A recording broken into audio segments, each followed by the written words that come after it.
Assalamualaikum warahmatullahi wabarakatuh. Perkenalkan, nama saya Rafa Mojim Pertama dengan NIM 67021744019. Di sini saya akan mempresentasikan proyek akhir saya yang berjudul Perancangan dan Sistem Monitoring Budidaya Jamur menggunakan energi alternatif berbasis web.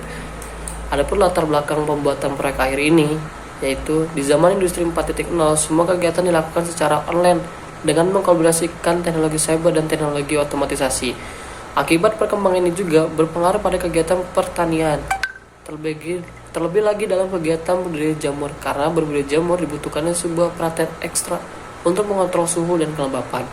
Untuk kondisi ideal sendiri, jamur membutuhkan suhu 24 derajat hingga 20 derajat, dengan tingkat kelembapannya sendiri sekitar 70% hingga 80%. Untuk kegiatan budidaya jamur di daerah dataran tinggi, mungkin untuk mendapatkan kondisi ideal mudah didapatkan. Tapi bagaimana untuk yang di daerah dataran rendah yang ingin membudidayakan jamur, pasti akan sulit.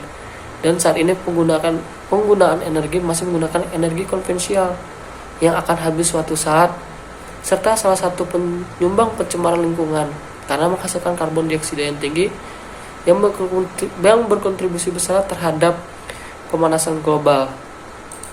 Adapun dari rumusan masalah proyek akhir ini, 1. Bagaimana cara petani mengetahui dan monitoring kondisi ideal di tempat budidaya jamur. 2. Bagaimana cara implementasi sistem otomatis alat pada budidaya jamur.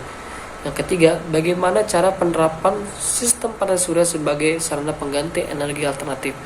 4. Bagaimana cara mendapatkan informasi mengenai kondisi budidaya jamur secara real time tanpa harus ada di tempat. Adapun batasan masa dari proyek akhir ini, yaitu 1. Sistem otomatisasi yang diimplementasikan meliputi mikrokontroller, sensor suhu, dan kelembapan. Yang kedua, sistem monitoring yang digunakan adalah web yang dapat diakses oleh handphone maupun PC. Yang ketiga, menggunakan media jamur tiram sebagai media uji coba. 4. Implementasi yang meliputi penggunaan sensor suhu, kelembapan, mist maker, lampu relay, fan, panel surya, solar charger controller, baterai, inverter, serta microcontroller. Yang kelima, penerapan panel surya sebagai energi pengganti dan monitoring jumlah energi yang tersimpan atau tersedia. Yang keenam, tidak membahas cara penanaman jamur, hanya berfokus pada kebagian otomatis serta penerapan energi alternatif dan monitoring. Adapun tujuan dari pembangunan ini adalah 1. Membangun smart farming yang dapat melakukan dan dapat memberikan informasi mengenai kondisi yang terjadi pada budidaya jamur secara real time yang dapat diakses kapan saja dan di mana saja tanpa harus berada di tempat budidaya jamur. Kedua, memasang alat-alat yang dapat membantu pembuatan alat otomatisasi seperti sensor, kipas, panel surya, mist maker, dan lampu. 3. Membangun pembangkit listrik yang mengubah energi surya menjadi energi listrik atau biasa disebut dengan panel surya. 4. Petani mendapatkan informasi mengenai kondisi pada budidaya jamur melalui web yang dapat didapatkan oleh alat yang dikirimkan oleh Node MCW SP82 Nano ke Firebase sebagai penyedia database dan disimpan, kemudian data dikelola dan dikirimkan ke web. Adapun metode pengerjaan dari proyek akhir ini, metode yang digunakan adalah pertama adalah metode waterfall, yaitu metode yang dilakukan berurutan secara linear. Jadi jika salah satu tahap pengerjaan tidak dapat dilakukan, maka tahap selanjutnya tidak dapat dilanjutkan. Adapun tahap dari metode waterfall adalah studi literatur, kemudian melakukan analisis sistem, kemudian perancangan sistem, kemudian implementasi dan pengujian sistem. Selain menggunakan metode waterfall, pada juga menggunakan metode deskriptif, yaitu di mana pada metode ini dengan menentukan tools software apa aja yang dibutuhkan serta melakukan desain pada web yang digunakan. Selanjutnya perancangan sistem. Adapun perancangan sistem dari ini adalah panel surya menangkap energi matahari, kemudian panel surya terhubung dengan USB charger controller. Fungsi solar charger controller tersendiri adalah untuk menstabilkan arus yang masuk sebelum ke baterai. USB charger controller terhubung dengan baterai dan baterai, kemudian inverter terhubung dengan baterai juga. Sedangkan untuk solar charger controller terhubung dengan Arduino untuk sumber arusnya dan Node MCU juga terhubung ke solar charger control untuk sumber powernya. Sensor DHT terhubung dengan Arduino sebagai input untuk membaca nilai sensor suhu dan kelembapan.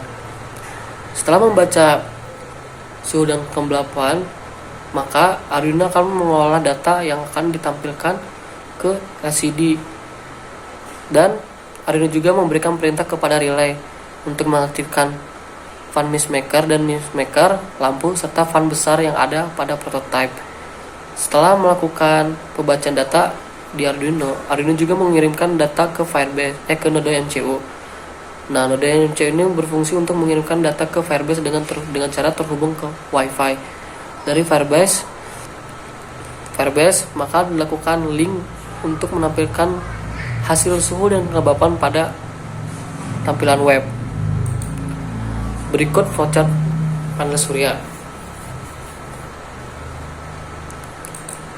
Untuk blok diagramnya sendiri seperti ini.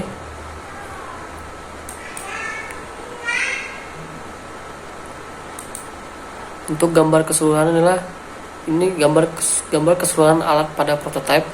Ini tampak depannya, tampak kanan, tampak kiri digunakan untuk meletakkan panel surya, dan tampak belakang. Di dalam atap sendiri ditempatkan komponen-komponen pendukung pada proyek akhir ini.